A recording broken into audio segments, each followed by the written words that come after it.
How to join WhatsApp group with QR code. If any day you are a WhatsApp user and you would like to join a WhatsApp group with a QR code that you have received, but you do not know how to do that, just follow the following steps. For this, first of all, you have to check whether you are connected to a stable internet connection or not. That may be your Wi Fi connection or your data connection as well. After that, now you have to launch the very WhatsApp application on your mobile device.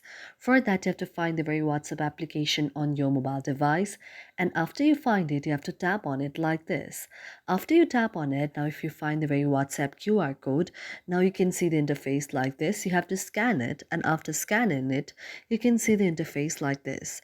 Now you can tap on the option of join the group. And after you tap on the option of join the group, you'll be joined to the very WhatsApp group. So this is the way on how you can join to the very WhatsApp group with a QR code. Thank you for watching our video, and if you really like it, do not forget to subscribe our channel.